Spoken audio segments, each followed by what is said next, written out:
கிட்டத்தட்ட எல்லா கட்சிகளுமே ஒருவித முகசொலிப்புக்கு எரிச்சலுக்கு ஆளான மாதிரி இவ்வளவு பெரிய அணியை கட்டமைத்து அவங்களுக்கு வாக்கு வங்கி இருக்கிற தொகுதின்னு எனக்கு தெரிஞ்ச ஒரு 25-50 தொகுதி இருக்கு. சமுதாய ரீதியா நான் சொல்றேன். கமல் தன் சொந்த கட்சியினருக்கு துரோகம் செஞ்சாருங்கிறதா என்ன பெரிய புத்திசாலித்தனமான முடிவு இது? ராமதாஸ் மற்றும் சசிகலாவுடைய ஸ்டாண்ட் இருக்குல்ல, திமுகவுக்கு தான் ரொம்ப ரொம்ப உதவியா இருக்கு. அமித்ஷா கண்ட்ரோல்ல தான் எல்லாரையும் வச்சிருக்காங்க, அமித்ஷா சொல்றதா எல்லாமே நடக்கும், அமித்ஷா தான் வந்து ஆட்டி வைக்கிறாரு அப்படிலாம் பேசிக்கிட்டு இருந்தாங்க. அரசியல் எப்படியா நடத்துவீங்க? மாமல்லபுரம் மண்டபத்திலேயே ஒட்டுமொத்த அரசியல் பண்ணி முடிச்சிருவீங்களா? 117 பெண்கள் 117 ஆண்கள் கொடுத்து முடிச்சார்ல.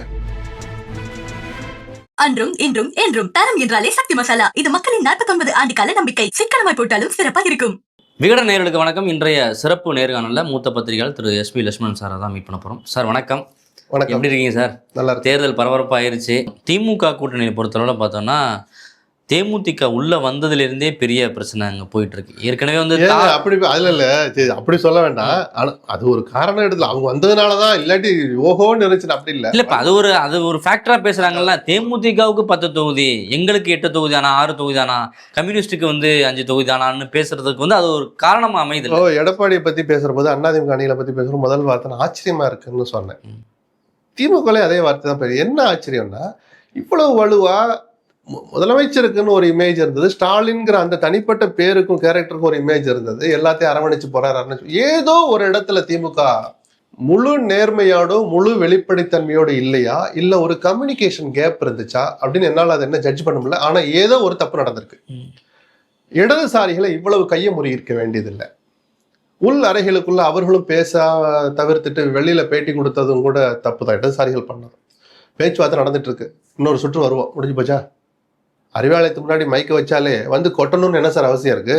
நீங்க கொட்டிட்டு போயிட்டீங்கன்னா எல்லாம் மனுஷங்க தான், எல்லாருக்கும் உணர்வு இருக்கு. ஏதாவது ஒரு இடத்துல போய் டச் ஆகும். என்ன இவ்வளவு தூரம் சொன்ன வெளியே இப்படி சொல்லிட்டு போயிட்டாரு, வரட்டும் நாளைக்கு வச்சுக்கிறேன். இந்த 5 பேர்ல ஒரு ஆளுக்கு கண்டிப்பா தோணி இருக்கும். தனி மனித நியாயம், தனி மனித குணம். அது அவர் அமைச்சர், திமுக மூத்த நிர்வாகம் அப்படிலாம் எடுத்துக்காதீங்க. ஸோ இது 2 தரப்புலையுமே ஏதோ ஒரு புரிதலோ ஒரு பாண்டிங் ஏதோ ஒன்று மிஸ் ஆயிருக்கு. சரி, ஒரு கட்சியோட அப்படின்னா தான் பரவாயில்ல. ஆச்சரியப்படத்தக்க மாதிரி கிட்டத்தட்ட எல்லா கட்சிகளுமே ஒருவித முகசொலிப்புக்கு எரிச்சலுக்கு ஆளான மாதிரி இவ்வளவு பெரிய அணியை கட்டமைத்து ஒரு எதிர்பார்ப்பை கிளப்பிய தேமுதிகவை அந்த அணிக்கு கூடுதலாக வரவழைத்தும் கூட இந்த சங்கடங்களை வரவிட்டிருக்க கூடாது. திமுக எதிர்பார்ப்பை கிளப்பினா கூட எல்லா சிக்கல்களுக்கும் இப்ப சங்கடங்களுக்கும் காரணமே இந்த தேமுதிக. ஒரு அணி வர்றபோது, புதுசா ஒரு கட்சி வர்றபோது அவர்களுக்கு எத்தனை இடம் கொடுத்தாலும் அது ஒரு நெருக்கடியை ஏற்படுத்ததான் செய்யும். கிட்டத்தட்ட இதுல பெரும்பாலான சுமையை திமுக தான் எடுத்துக்கிட்டாங்க. மதிமுக 2 விட்டு கொடுத்துருக்காங்களா, 2. இடதுசாரிகள் 2 பேர் 1 விட்டு கொடுத்துருக்காங்க, 4. முஸ்லீம் லீக் 1 விட்டு கொடுத்தாங்க, 5. அதுவே HDPக்கு போயிடுது அப்படி வச்சுக்கோங்க. அது கூட கணக்குல சேர முடியாது. இந்த 4 தொகுதிகளை தவிர தேமுதிக கொடுத்த 10ல் 6 திமுக தான் அவங்க போட்டியிட வாய்ப்பு இருந்த தொகுதியில கொடுத்திருக்காங்க. சிறுத்தைகளுக்கு கொடுத்த கூடுதல் 2 இடங்களும் திமுக வேற யார்ட்டு எடுக்கல. கிட்டத்தட்ட 10 இடங்கள் திமுக சார் கொடுக்குது. வேற யாரையும் ரொம்ப ஒண்ணு கஷ்டப்படுத்தல. இல்ல, நம்ம அதையும் பேசணும்ல. அந்த எண்ணிக்கை விஷயத்துல கம்யூனிகேஷன் கேப்புங்கிற வார்த்தையை சேர்த்து சொன்னதுக்கு காரணம் அதுதான். ஏன்னா எல்லார்ட்டையும் கிட்டத்தட்ட ஓரளவு அந்த ஜெனராசிட்டியை காமிச்ச திமுக ஒரு காமனா ஒரு விஷயத்துல கோட்டை விட்டுருக்கிறாங்க. அது சரியான விஷயத்தை சரியான நேரத்தில் முழுமையாக சொல்லலையோ தோழமை கட்சிகளுக்கு. என்ன தெரியுமா தேமுதிக பத்தி கோபம்? நம்ம கிட்ட இந்த நம்பரை சொல்லாமையே வச்சிருந்து நம்ம கிட்ட கையெழுத்து வாங்கிட்டாங்க அப்படின்னு அந்த விஷயத்தை முன்னாடியே சொல்லியிருந்தா அது பிரச்சனையாகும். இப்படி சொன்னாதான் அவங்க வர்றேன்னு சொல்றாங்கன்னு அன்அபிஷியலா சில கம்யூனிகேஷன் நடந்திருக்கணும். நீங்க தகவல் தொடர்புக்கு அவ்வளவு ஒரு சக்தி இருக்கு, அதை மறந்துடாதீங்க. ஒரு போனை போட்டு திரும்ப ஒரு 10 நிமிஷம் வந்துட்டு போறீங்களா அப்படின்னு கேட்டுட்டு முதலமைச்சரே கூப்பிட்டு திரும்ப போனா அவருடைய பாடி லாங்குவேஜ் வேற. நான் வரவே மாட்டேன்னு முரண்டு பிடிச்சிட்டு கொஞ்சம் வந்துட்டு போங்க அப்படின்னு கெஞ்சி கூப்பிடுற திருமாவளவனுடைய பாடி லாங்குவேஜ் வேறையா இருக்கும். நாட் ஓன்லி திருமாவளவன், எந்த தலைவருக்கும் அப்படிதான் இருக்கும். இவரே உரிய நேரத்துல கொஞ்சம் தலையிட்டு இருக்கணுமோன்னு இப்ப தோணுது. ஏன்னா ஏதோ தேமுதிக ஏதோ அலையா விருந்தாளி மாதிரி ஒரு தீவிரவாத இயக்கம் உள்ள வந்துட்ட மாதிரி எல்லாம் பேசுறாங்க. அப்படி இல்லை.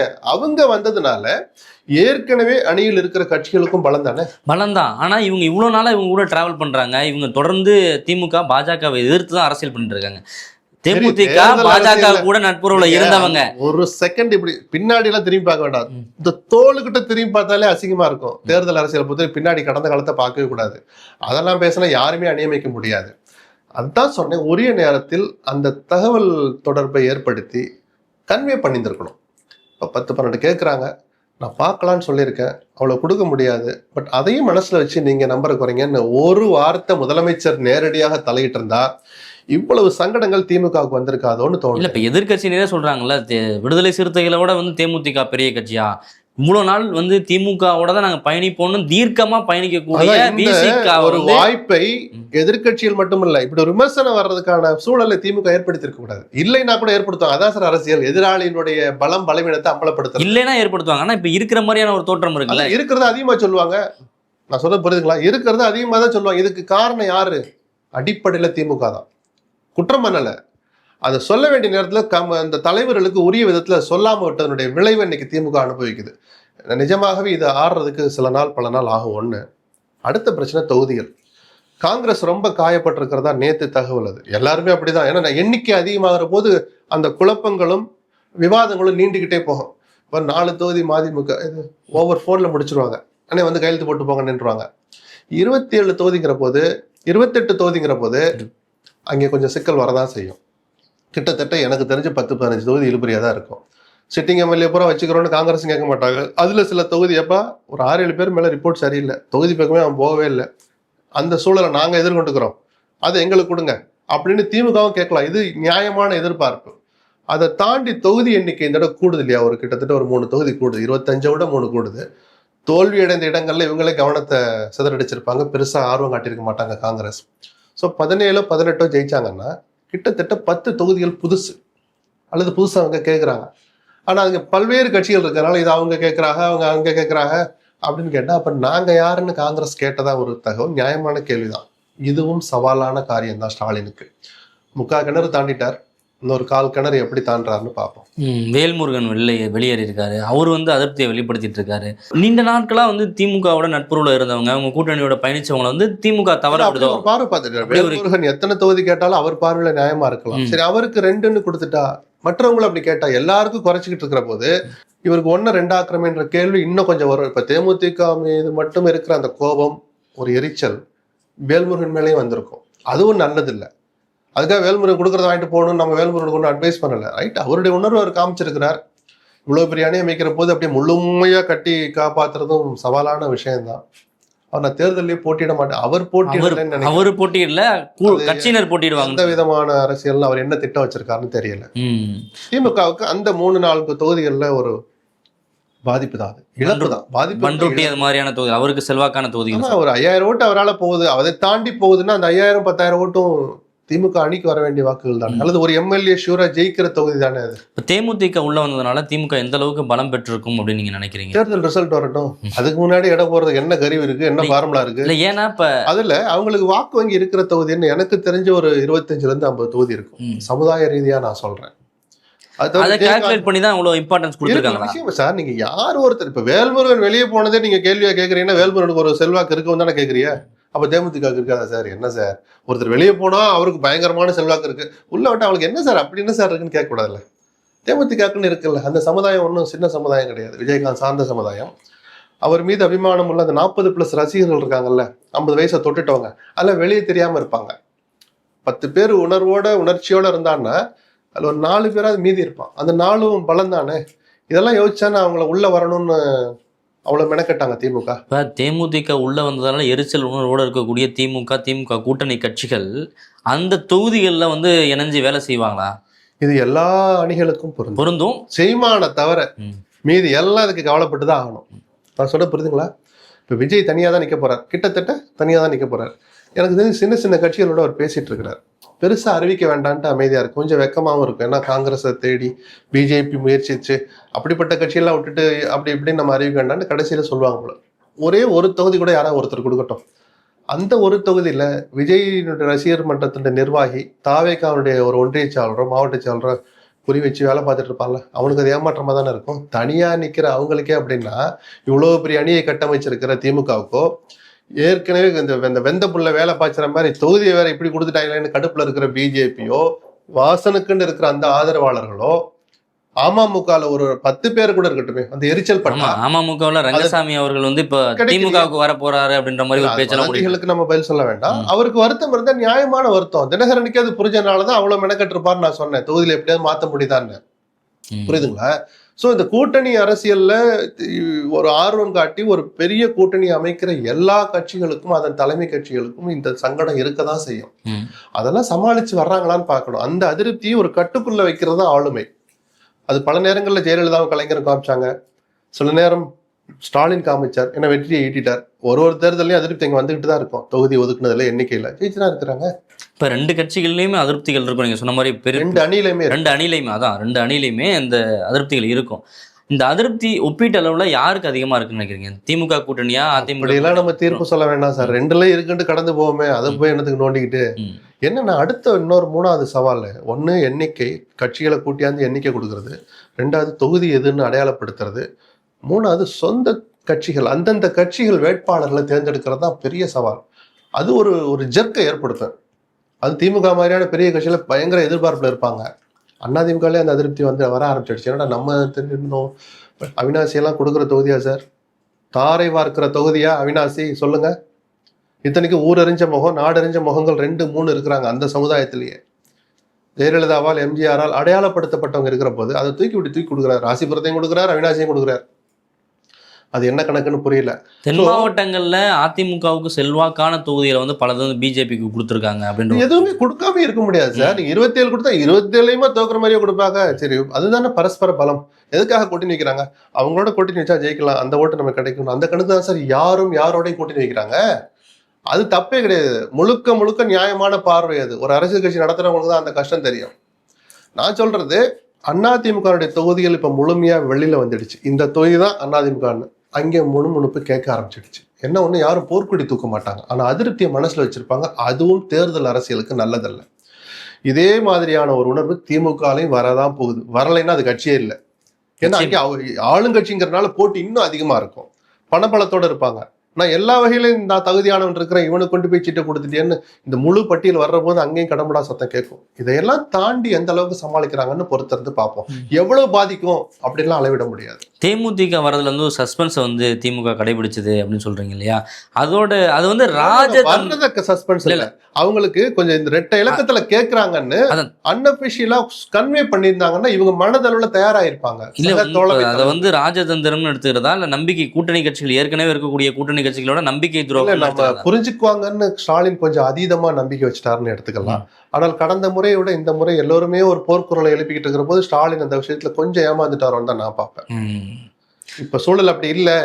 புது வரவு ஒண்ணு வந்துட்ட பிறகு என்ன நடக்குன்னே தெரியாத போது இவங்களுடைய சத்தம் கொஞ்சம் அதிகமா கேக்குது, நாமளே தலையிடுவோம் அப்படின்னு கொஞ்சம் இறங்கி இருந்திருக்கணும். அவரே நேரடியா பேசியிருக்கணும். 4 போன் கால் சார், முடிஞ்சு போச்சு சார். அந்த இடத்துல தவற விட்டுட்டாங்களோன்னு என் பார்வையை நான் சொல்றேன். அது சரியா இருக்குமான்னு எனக்கு தெரியல. ஆக மொத்தம் ஏதோ ஒரு தப்பு நடந்திருக்கிறது நிஜம். இல்லாட்டி இவ்வளவு சத்தம் கேட்காது. திமுக கூட்டணி பத்தி பேசும்போது மக்கள் நீதி மையத்தோட நிலை இருக்கு இல்லையா, அவங்க வந்து போட்டியிடலன்னே அறிவிச்சிட்டாரு. இன்னொரு பக்கம் அதுல திருமாவளவன் வந்து கண்டிப்பா போட்டியிடணும் அப்படின்ற மாதிரி அறிக்கை முதல்ல பேச ஆரம்பிச்சேன்னா முதல் வார்த்தை என் வாயிலிருந்து வர வேண்டியது வருவது கமல் தன் சொந்த கட்சியினருக்கு துரோகம் செஞ்சாருங்கிறது தான். என்ன பெரிய புத்திசாலித்தனமான முடிவு இது சொல்லுங்க சார். டார்ச் லைட் நிக்கிறது உங்களுக்கு பெருமை தான், யாருமே அதை கேள்வி கேட்க முடியாது. நானோ நீங்களோ எவர் ஒருவரும். ஆனா அதுக்கு பதிலா உதயசூரன் இல்லைங்கிறது ஒண்ணு கௌரவ குறைச்சல் இல்லை. இவர் எம்பி எலெக்ஷன்லேயே உதயசூரன் நிக்கிறதுக்கு தயாரான ஆள் தான். அது ஒண்ணு கேவலமான சின்னம் இல்ல, மாறாக வெற்றியை கொஞ்சம் அதிகப்படுத்தும், வாய்ப்பை அதிகப்படுத்துகிற ஒரு அறிமுகமான சின்னம் தான். சரி, நீங்க நிக்க போறீங்களா? உங்களுக்கு அசூயா இருக்கு, ஐயோ உதயசூரியனா அப்படின்னு. உங்க கட்சிக்கார 2 பேரும் எம்எல்ஏ உங்களுக்கு என்ன குறைச்சல், என்ன வலிக்குது? உங்களுக்கு தப்பு பண்ணிட்டாருன்னு நினைக்கிறேன் கமல். அதனாலதான் துரோகங்கிற வார்த்தையை பயன்படுத்தினேன். அவங்க உங்களை நம்பி தானே சார் இத்தனை வருஷம் பின்னாடி வர்றாங்க. கட்சி வலுவா இருக்கா, அதே 4% இருக்கா, நமக்கு அதை பத்தி கவலை இல்லை. அடையாளப்படுத்தப்பட்ட முகம், நாடறிஞ்ச முகம். கமல் திமுக இருக்கிறான்னு தெரிஞ்சு இன்னைக்கு 50 வயசு பொம்பளைங்க அந்த காலத்து விஷயங்களை மனசுல வச்சு அவர் மேல ஒரு அபிமானம் வச்சுக்கிட்டு ஓட்டு போடுறவங்க இருக்கு. திமுக வந்து மக்கள் நீதி மையம் டார்ச் லைட் சின்னத்துல போட்டிடுறத திமுக விரும்பலையா? விரும்பலைங்கிறத அவரும் சொல்றார், அறிக்கையில் அவரும் சொன்னார், திருமாவளவன் வெளிப்படையாவே சுட்டி காமிச்சிருக்கிறார். திமுக அந்த விஷயத்துல கொஞ்சம் மென்மையான போக்கை கடைபிடிச்சிருக்கணும். அப்படி என்ன வேண்டி கிடக்குன்னு ஒரு அதான் சொன்னேன் இல்லையா, பல வகைகள்ல இந்த ஒரு இக்கெட்ல கொண்டு போய் எனக்கு ஆச்சரியமா இருக்கிற ஸ்டாலின் எப்படி இந்த விஷயத்துல கொஞ்சம் முழுமையான குணத்தை வெளிப்படுத்த தவறினார்னு நான் இப்போ பார்க்கிறேன். சின்னத்தை பற்றி பேசும்போது தமிழ் மாநில காங்கிரஸ் வந்து தாமரையில் நிற்கிறதுல வந்து எந்த பிரச்சனையும் இல்லைன்னு எடப்பாடி அவர்கள் சொல்லிட்டாரு அப்படின்னு சொல்றீங்க. அதே இல்ல, மாதிரி பூவை ஜெகன்மூர்த்தியோ ஜான் பாண்டியனோ அவர்கள் விரும்புகிற சின்னத்தில் நிக்கணும்னு ஒரு இதை விடுறாரு. அது மாதிரி திமுக ஏன் சொல்ல அதுதான் கேட்கிறேன். எனக்கு அது புரியல. 2 தொகுதியில என்ன சார் ஆயிட போகுது? ஒரு சுயமரியாதை, கமல் பொதுவாகவே சுயமரியாதை பத்தி கொஞ்சம் நல்லா உறக்க ஒரு மாதிரி டோன்ல பேசுறாரு. போறாருன்னு விட வேண்டியதானே சார்? அவர் என்ன இந்த கூட்டணி விட்டு வெளியே போற? இல்ல, ஒரு வேளை சார் 115ல 116ல திமுக ஜெயிச்சிடுது. அணியெல்லாம் சேர்ந்து திமுக தோழமை கட்சியெல்லாம் சேர்ந்து 116 ஜெயிச்சிடறாங்க. டார்ச் ரேட்ல 2 கொடுத்து 2ஐயும் கமல் ஜெயிச்சிடறாரு. அவங்க கட்சி ஜெயிச்சிருச்சு. 2 இடம் இருந்தாதான் மெஜாரிட்டி வரும். ஆமாவா இல்லையா? எங்களுக்கு ஆதரவு கொடுன்னு ஸ்டாலின் கேட்டா கமல் கொடுக்க மாட்டாரா? இல்ல நான் மதவாத சக்தியே பரவாயில்லன்ட்டு அங்கிட்டு போயிடுவாரா? என்ன சார்? அப்புறம் என்ன சார் நீங்க அந்த தோழமை கட்சியில் மேல வச்சிருக்க நம்பிக்கை சார்ந்த விஷயம்னு திருமாவளவன் சில வரிகளை கொஞ்சம் கடுமையா எழுதிட்டார். அதுல கோர் பாயிண்ட் நிஜம். கொஞ்சம் பெருந்தன்மையாகவும் கொஞ்சம் மென்மையான போக்கோடும் திமுக நடந்திருக்கணும்.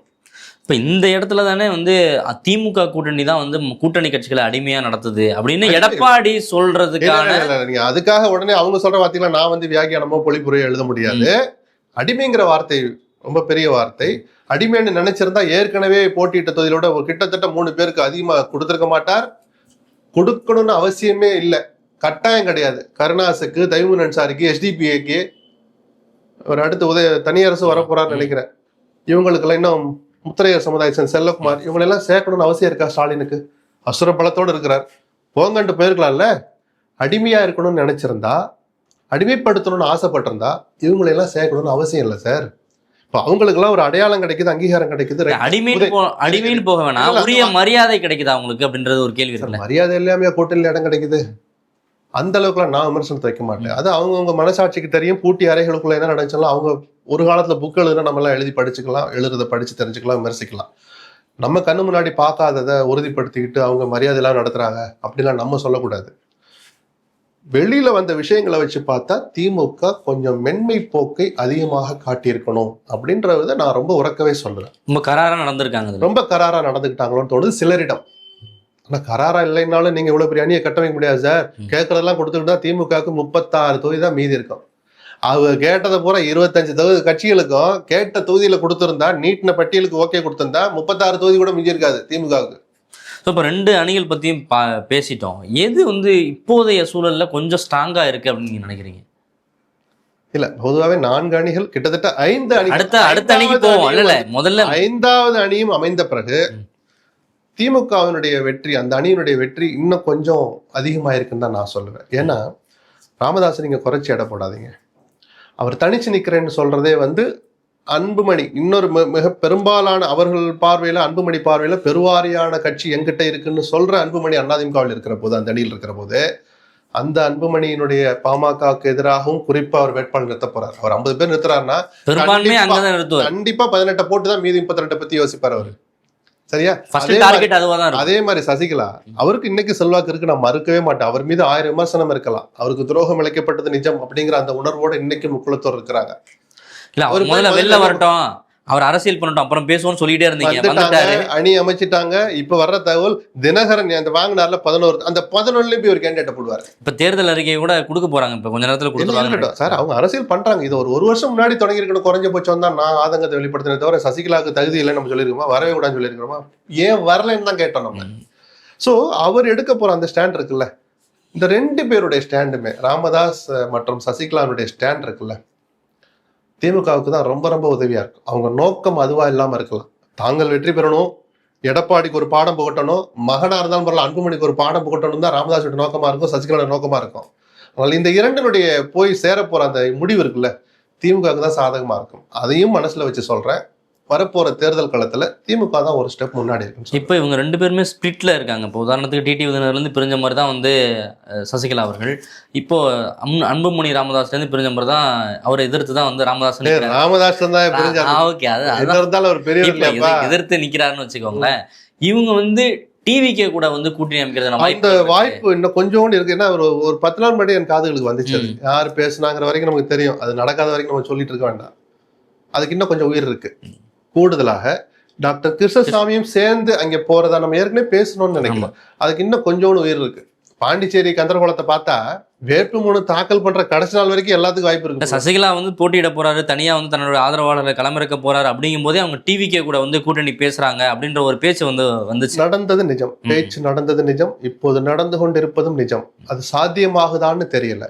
ஏன்னா இதுல ராமதாசுடைய ஒப்புதலும் இப்ப அவசியமாப்படுது சசிகலாவுக்கு. தனிப்பட்ட சசிகலா போய் நான் தாவேக்காவோட கூட்டணி வைக்கிறேன்னு சொல்ல முடியாது. இருவரும் ஒரு ஒப்பந்தத்தை போட்ட பிறகு ராமதாஸுக்கு அதுல உடன்பாடு வந்தால், அவர் மனசும் ஏத்துக்கிட்டா, 2 பேரும் சேர்ந்து விஜயோட கூட்டணி வைப்பதற்கு வாய்ப்பு இன்னமும் இருக்கு. அப்பவும் கூட அது திமுகவுக்கு தான் சாதகமா இருக்கும். அப்படி இவங்க தனியா சில பல தொகுதியில் ஜெயிக்க வாய்ப்பு இருக்கு.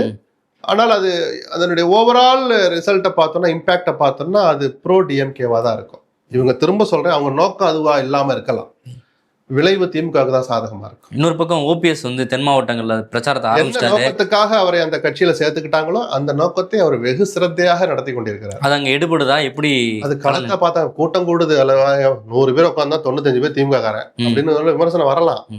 பட் ஸ்டில் அந்த ஓபிஎஸ் பார்க்கவும் வர்றாங்கல்ல. ஒரு எரிச்சலாகவோ ஒரு காணாததோ அல்லது வேண்டா விருந்தாளியா ஓபிஎஸ் பார்க்கலங்கிறது திமுகங்கிற தனிப்பட்ட கட்சிக்கு அது நல்லது. ஒரு சமூக பாசத்தோட சமூகத்துல ஒரு ஊரறிஞ்ச நாடறிஞ்ச முகமாக இருக்கிற ஓபிஎஸ் நிச்சயமா பலன் தருவார்.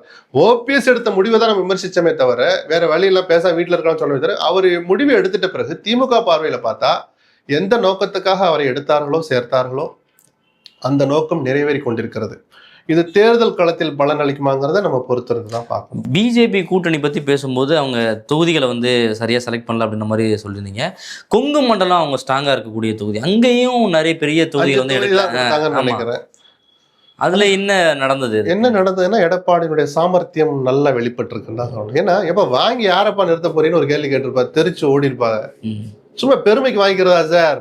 இவ்வளவு நாளா அமித்ஷா கண்ட்ரோல்ல தான் எல்லாரையும் வச்சிருக்காங்க, அமித்ஷா சொல்றதா எல்லாமே நடக்கும், அமித்ஷா தான் வந்து ஆட்டி வைக்கிறாரு அப்படிலாம் பேசிட்டு இருந்தாங்க. இதையும் மக்கள் பார்க்கட்டும். எல்லாமே அமித்ஷா முடிவெடுக்க முடியாது. அந்தந்த கட்சிக்குன்னு ஒரு சுயமரியாதை இருக்கு சார்.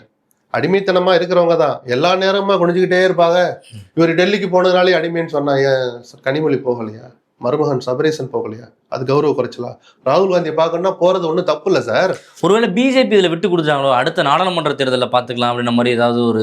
அப்போ பிஜேபிக்காரன் தொண்டனை நான் ஒரு வார்த்தை சொல்லுவா, அப்ப இப்படியே அடுத்த தேர்தலையே பார்த்துட்டு போன இந்த தேர்தலை பத்தி கவலையே பட மாட்டீங்களாடா நீங்க அப்படின்னு ஒருத்தன் கேட்பான் பாருங்க. தாமரை இப்படி போட்டுக்கிட்டு சாதாரண தொண்டை, அவனுடைய வார்த்தைகளுக்கு கேள்விகளுக்கு உங்கள் பதில் என்ன? இந்த தேர்தலை பத்தி கவலையே படாம அடுத்ததுல போயிட்டு இருந்தீங்கன்னா நம்ம எப்பதான் வளர்றது? இந்த அந்த சராசரி பாமர பிஜேபி தொண்டன் கேட்கிற கேள்வி, நான் துரோகம் செஞ்சாங்கன்னு சொன்னேன் இல்லையா, அந்த தலைவர்கள் எல்லாரும் ஒரு நிமிஷம் யோசிச்சு பார்க்கணும். நிஜமாவே நீங்க அந்த கட்சியை நேசிச்சீங்கன்னா. அண்ணாமலை போட்டியிடல அப்படின்னு சொன்னதுலேருந்து நீங்க சில விமர்சனங்களை முன் வச்சீங்க. அண்ணாமலைக்கு ஒரு பெரும் இளைஞர் கூட்டம் ஆதரவு இருந்துச்சு பாஜகவில். இப்ப இருக்கு சார், இருக்கு. இப்ப அவர் போட்டியிடாம பிரச்சாரத்துக்கு போனாருன்னா அது எந்த அளவுக்கு வந்து இம்பாக்டா இருக்கும்னு நினைக்கிறீங்க? கண்டிப்பா அது அந்த கட்சிக்கு ஒரு பலன் அளிக்க தான் செய்யும். முழு பலன் கிடைக்குமாங்கிறது சந்தேகம். அதுவும் அவரே கேண்டிடேட்டா இருந்தா கூட அந்த தொகுதியில ஆரவாரமா வேலை செய்வாங்க. என்ன இருந்தாலும் இவங்க நம்ம தலைவர் பதவி பறிச்சவங்க தானே அப்படின்னு ஒரு எண்ணம் அப்படி லேசா ஞாபகம் வந்துச்சுன்னா அந்த உற்சாகம் போயிடுச்சு. பிஜேபியில் அந்த எழுச்சி போயிடுச்சு. அதை நம்ம மறுக்கவே முடியாது. நயினார் மீதான விமர்சனமா அதை பார்க்கக்கூடாது. அண்ணாமலை பற்றிய பார்வை பார்க்கிற போது, அவரை பற்றி பேசுகிற போது அந்த எழுச்சி குறைந்ததுங்கிற உண்மையும் பேசாமல் இருக்க முடியாது. அதை சொல்லலாம். இப்போ அண்ணாமலை விஷயத்துலயா இருக்கட்டும், ஓபிஎஸ் தவற விட்டதா இருக்கட்டும், இதுலலாம் வந்து பாஜக வந்து கொஞ்சம் ஒரு நல்ல முடிவு எடுத்திருக்கலாம். முன்கூட்டியே ஒரு முடிவு. எடப்பாடி ஏன் அவரை விட்டிய? அவர் இன்னும் முன்கூட்டியே நல்ல முடிவு எடுத்தா எதுக்கு சார் செங்கோட்டையை வெளியே போறாரு, வைத்திலிங்க வெளியே போறாரு, மனோஜ் பாண்டிய வெளியே போறாரு, இவ்வளவு பேர் ஏன் சார் வெளியே போறாங்க? சசிகலா ஏன் சார் தனி அணி அமைக்கணும்? சொல்லுங்க சார். அந்த வகையில் அதிமுகவினுடைய பார்வை பார்த்தா எடப்பாடியிடம் தான் அந்த தவறு இருக்கு. இப்போ விஜய் பிரச்சாரத்துக்கு கிளம்ப போறாரு, பெரம்பூர்ல இருந்து ஆரம்பிக்க போறாரு அப்படின்றாங்க. அவருடைய நீங்க முன்னாடியே சொல்லிட்டீங்க, ராமதாஸ் கூட கூட்டணி அமைச்சு பண்ணா கூட வந்து அவரால் வெற்றி பெற முடியாது. அடுத்த கட்டத்துக்கு வரணும்னா அந்த நீலாகரை தாண்டி அக்கறை கிட்ட அல்லது பனையூர் அதுக்கு அங்கிட்டு வரும்னு நினைக்கிறேன். பனையூரை தாண்டி ஒரு செக் போஸ்ட்டை போட்டு இனிமேல் தாவேக காரணம் மாமல்லபுரத்துக்குள்ளே விடக்கூடாதுன்னு ஒரு முடிவு எடுக்கணும் போல இருக்கு. என்ன நடந்தாலும் மாமல்லபுரத்துல தான். ஏன் தமிழ்நாட்டில் நீங்க அரசியலே பண்ண வெளியவே வர மாட்டீங்களா?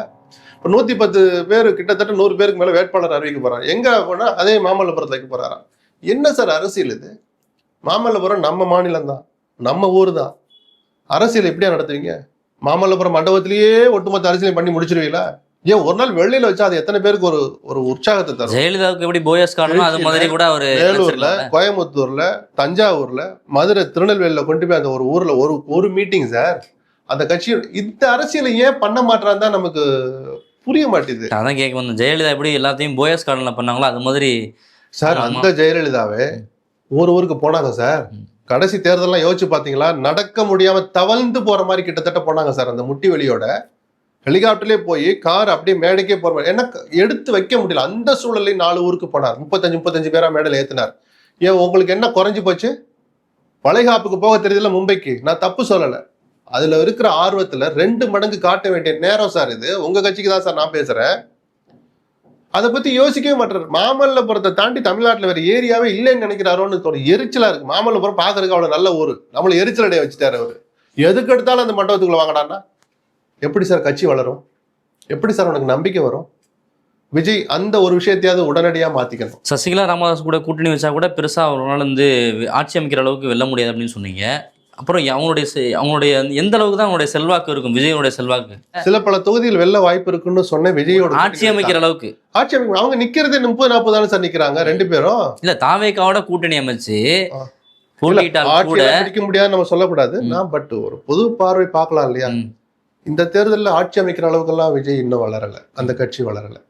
தனித்த ஒரு பெரும்பான்மை பெறுகிற அளவுக்கு அந்த கட்சி இன்னும் வளரல. அது ஒரு மிகைப்படுத்தப்பட்ட பிம்பமாக தான் நான் பார்க்குறேன். ஆனால் திரும்ப சொல்கிறேன், 15 ஆண்டுகளாக போராடி தன் கட்சிக்கு அங்கீகாரம் வாங்கின சீமான் அவ்வளோ போராடி பெற்றார் இல்லையா? அதை தன் முதல் தேர்தலையே விஜய் பெறுவதற்கான வாய்ப்பு ரொம்ப ரொம்ப அதிகமாக 2 இலக்கத்தில் வாங்குவான்னு சொன்னது அதைத்தான் நான் சொன்னேன். சீமான் ஒரு பக்கம் தனித்து போட்டிடுறாரு. அவர் ரெகுலராக ஒவ்வொரு தேர்தலையும் தனித்து தான் போட்டிடுறாரு. அவர் நிறைய தேர்தல் வாக்குறுதிகள்லாம் கொடுத்துருக்காரு. அவரை பற்றின உங்களுடைய பார்வை என்னவா? இல்லை, அவர் தன்னுடைய பாணியை மாற்றிக்கவே இல்லை. அதை பற்றி அவர் கவலையும் படலை. அதுக்குன்னு ஒரு மரியாதை இருக்குது. மற்ற அரசியல்வாதிகள் மாதிரிலாம் சொன்னது ஒன்று செய்கிறது இல்லாமல் சொன்னபடி செஞ்சார். தனிச்சு தான் நிற்பேனார், தனிச்சு தான் நிற்கிறார். 50% பெண்களுக்கு கொடுப்பேன்னார். அதுக்கு மெனக்கெட்டு 50% கொடுத்தார். 1% கூட குறைக்கல. கொஞ்சம் சரியாக வரல, கொஞ்சம் இடிச்சிச்சுன்னா அந்த சப்பக்கட்டு கட்டாமல் 117 பெண்கள் 117 ஆண்கள் கொடுத்து முடிச்சார்ல, அதை நம்ம பாராட்டலாம். இலவசங்கள் கூடாதுங்கிறார், அதுல உறுதியா இருக்கிறார். ஓட்டு போட்டா போடு, போடாட்டி போங்கிறார். இலவசங்கள்னே சொல்லக்கூடாது, மக்கள் நலத்திட்டங்கள், இந்த மாதிரியான விஷயங்களை நம்ம பாராட்ட தான் வேணும். அவருடைய தேர்தல் அறிக்கைகளை எப்படி பாக்குறீங்க? குறிப்பா 5 தலைநகரங்கள் அதெல்லாம் நடைமுறைக்கு சாத்தியமானு தெரியல. அவர் மனசுல இருக்கிற ஆசையை சொல்றார். வாழ்த்துக்களை சொல்லுவோம். ஆட்சியில் அமர்ந்து அதை நீங்கள் அமல்படுத்த வாழ்த்துக்கள். ஓகே சார், நன்றி. உங்களுடைய நேரத்துக்கு நிறைய தகவலை பகிர்ந்துட்டீங்க. அடுத்து சொல்லுங்க. நன்றி. உங்களின் விதவிதமான சமையலுக்கு விதவிதமான சுவை தரும் ஒரே மசாலா, இதுதான் அன்பின் சுவையான அடையாளமான சக்தி மசாலா. உங்கள் இல்லங்களில் உள்ளங்களில் தலைமுறையை தொடர்ந்து வரும் தரம் மற்றும் நம்பிக்கை.